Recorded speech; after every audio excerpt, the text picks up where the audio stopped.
Había un anuncio en la televisión de Puerto Rico que decía, el hombre del siglo XX es un hombre solo. La realidad es que Dios nos creó para vivir en comunidad. Por eso Génesis 2:18 dice, después Dios el Señor dijo, no está bien que el hombre esté solo, le haré una ayuda a su medida. Así que Dios creó los animales primeramente y luego creó a la mujer para tener comunidad. Las familias latinas conocimos muy bien mucho sobre esa comunidad. Por eso para nosotros, las familias latinas, cuando nos reunimos para un evento como una boda, un bautismo, vienen muchísimas personas al evento. No conocemos el término familia inmediata porque no lo practicamos. Conocemos más el término de familias extendidas. Todos somos familia tíos, primos, abuelos, bisabuelas, etcétera. Por ejemplo, yo me recuerdo cuando yo era más joven que salíamos de la iglesia y entonces llegábamos a almorzar con nuestro abuelo y mi papá tiene muchos hermanos, son como 5, mis tíos. Y entonces mi papá, yo soy la mayor de 4 hijos. Así que veníamos a almorzar con mi abuelo, mi papá, con nosotros 4 más mi mamá, éramos 6 personas. Después venían mis otros tíos, algunos tenían 2 hijos y los otros tenían 4. Así que una reunión familiar era más de 20 personas. Si entonces a eso le añadíamos los amigos o le añadíamos los primos, los hermanos de mi abuelo, realmente una reunión familiar terminaba teniendo más de 50 personas. Y eso es simplemente un almuerzo después del domingo en la iglesia. No se cuenta un día de Navidad o una boda o que esos son muchas personas realmente. Podrían llegar a los cientos. La doctora Juana Borbas, en su libro El poder del latino, lo explica muy bien. Allí ella explica nuestra procedencia como latinos, las tradiciones y el concepto de liderato. Mi papá, perdón, tenía un refrán. Él decía que amigo es un peso en el bolsillo. Y si el bolsillo está roto, se pierde el amigo. Yo realmente pues nunca estuve de acuerdo con ese refrán que mi papá decía, porque para mí un amigo puede tener muchos momentos en la vida y siempre hay amigos. De hecho, cuando estamos en iglesia, cuando compartimos como familia, hacemos amistades. Y Jesús nos da un ejemplo diferente. Jesús no nos llamó solamente amigos, nos llamó hermanos. A pesar de que esos amigos y esos hermanos terminaron después matándolo. Pero si leemos en la escritura, en Mateo 12:50 dice, porque todos los que hacen la voluntad de mi Padre que está en los cielos son mis hermanos, mis hermanas y mi madre. Hoy vamos a hablar de este tema. Sabemos que las personas de esta temporada son personas solas. Muy difícil las relaciones, pero Dios nos invita a ser amigos y a amar. Ese amor es el que Jesús nos enseñó en el momento de su muerte en cruz. Dios nos invita hoy a permanecer en amor. El texto de hoy está basado en el Evangelio según San Juan, el capítulo 15, versos 9 al 17. Según los estudiosos, el libro de Juan es el cuarto evangelio canónico del Nuevo Testamento y sus marcadas diferencias estilísticas y temáticas lo diferencian de los demás evangelios, los cuales son conocidos como los sinópticos. Vemos en el Evangelio de Juan los pasajes que no tienen equivalentes, por lo tanto este libro se le llama el Evangelio canónico y presenta un contenido, un lenguaje, expresiones y giros de las predicaciones de Jesús diferente a los demás evangelios. Según la tradición, fue escrito por el autor Juan, el apóstol o sus discípulos y también su redacción final, estilo y fecha se data más o menos en el 90 después de Cristo. El texto comienza hablando de la siguiente manera. Así, Como el Padre me ha amado, así también yo los he amado a ustedes. Permanezcan en mi amor. Permanezcan en mi amor. Esto es un inicio muy bonito. Jesús está invitando aquí a las personas a conocer cuál es el amor de Dios. Él dice que si ustedes permanecen en el amor del Señor, que si conocemos el amor de Dios, entonces para eso tenemos que obedecerle. Continúa el texto diciendo, si obedecen mis mandamientos, permanecerán en mi amor, así como yo he obedecido los mandamientos que mi Padre, perdón, de mi Padre y permanezco en su amor. ¿Qué quiso decir Jesús con este texto bíblico? Si amamos a Dios, debemos entonces obedecer su mandato y permanecer en su amor. Pero qué mucho vemos la falta de amor en nuestro tiempo. Particularmente en muchas iglesias se ve la falta de amor. No abrimos la puerta para todas las personas, no aceptamos personas en ciertas condiciones. Así que Jesús hoy nos está diciendo aquí que si usted y yo queremos permanecer en el amor de Dios, tenemos que amar como el amor, amar como Jesús amó. ¿Qué quiere decir esto? Obedecerle, obedecerle y amar como el amor.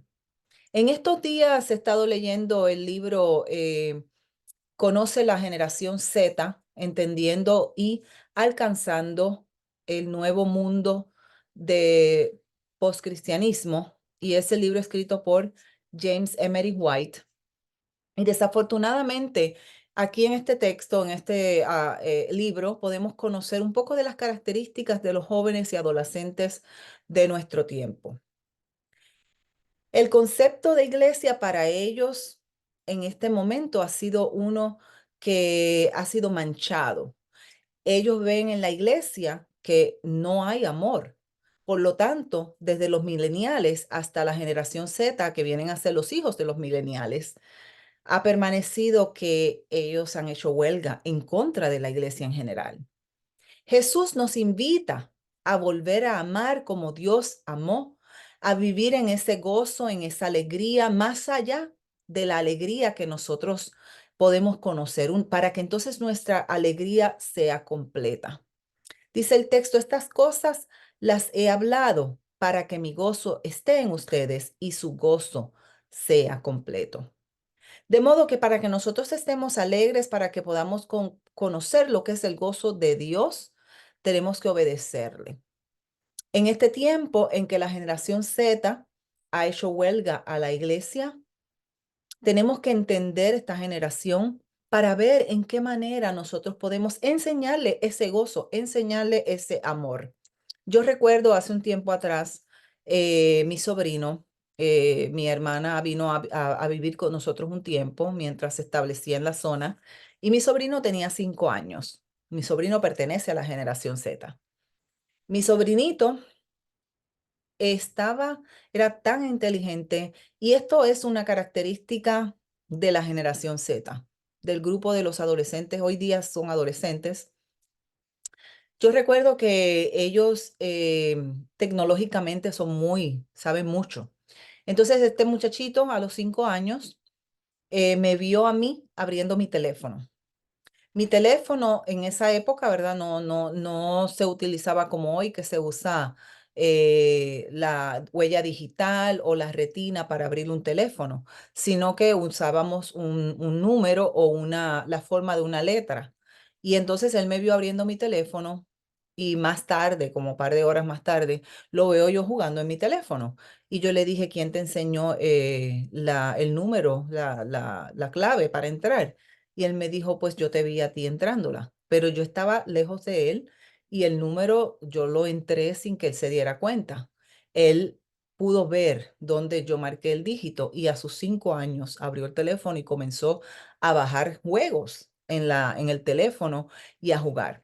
Así que estamos hablando de una generación que ha sido criada con un avance tecnológico, donde ellos investigan en la internet, ellos conocen cada día más, y ellos se han dado cuenta que los adultos son un poco hipócritas hablando en términos del amor, como dice la Escritura, porque no lo practican. Ellos no se sienten aceptados. Así que mirando el texto de hoy, tenemos que entender lo que Jesús nos está diciendo. Si nosotros queremos alcanzar esta generación, tenemos que amarle como ellos son, amarle como Jesús amó. Hay muchas familias en las cuales existe falta de amor. Y yo no voy a mencionar noticias ni cosas que suceden a nuestro alrededor que son deprimentes, pero sí les voy a recordar que nosotros continuamente vemos esas expresiones y esas situaciones en la televisión, en las noticias, etcétera. Por eso Dios nos invita hoy a amarnos los unos a los otros como Dios amó. Es una gran necesidad de nuestro tiempo porque el ser humano de nuestro tiempo es un ser humano solitario. Dice por eso Jesús, este es mi mandamiento, que se amen unos a otros como yo les he amado. Nadie tiene mayor amor que este, el que pone su vida por sus amigos. Ustedes son mis amigos si hacen lo que yo les mando. Wow, qué mensaje profundo. No todos estamos dispuestos a dar la vida por nuestros amigos, más allá por alguien que no conocemos. Es una locura, ¿verdad? A lo mejor sí podemos estar dispuestos a dar la vida por nuestros hijos o donar un órgano por nuestros esposos, nuestros hijos, nuestros sobrinos para salvarles la vida. Pero dar la vida por una persona que no conocemos, esto realmente es muy difícil. Pues déjame recordarte que eso fue lo que Jesús hizo. Jesús dio su vida por ti y por mí, y lo hizo por amor. Miren cómo te continúa el texto. Ya no los llamaré siervos, porque el siervo no sabe lo que hace su señor. Yo los he llamado amigos, porque todas las cosas que oí de mi Padre se las he dado a conocer. Así que Dios, que fue el que nos eligió a ti y a mí para salvación eterna, nos dice que como Jesús, demos la vida por otros. Yo creo que eso quiere más allá decir que aceptemos a los otros como son, que no los veamos con una tela de juicio, con una mirada de juicio, sino que compartamos ese amor que Dios nos dio y que demostremos que tenemos ese fruto en nuestros corazones. Dice el texto, ustedes no me eligieron a mí, más bien yo les elegí a ustedes. Los he puesto para que vayan y lleven fruto, su fruto permanezca, para que todo lo que pidan al Padre en mi nombre, Él se los conceda. Entonces, ¿cómo demostraremos el amor de Dios? Ese es el reto de hoy. Simplemente obedeciendo su mandato, actuando como Jesús. Finaliza Jesús este texto diciendo, este es mi mandamiento para ustedes, que se amen unos a otros. Así que al acercarnos a la mesa en este día, confesemos nuestra falta de amor, confesemos que no hemos aprendido a amar como Dios amó. Permitamos que Dios nos enseñe a amar con su amor, un amor sin fingimiento, un amor genuino. Como dice el texto, amémonos los unos a los otros. Hay un cántico en español que dice esta letra. La realidad es que más allá de cantarlo, tenemos que practicarlos. Dice, amados, amémonos unos a otros, porque el amor es de Dios, y todo el que ama es nacido de Dios y conoce a Dios. El que no ama no es de Dios, porque Dios es amor. Amados, amémonos unos a otros. Dios te bendiga.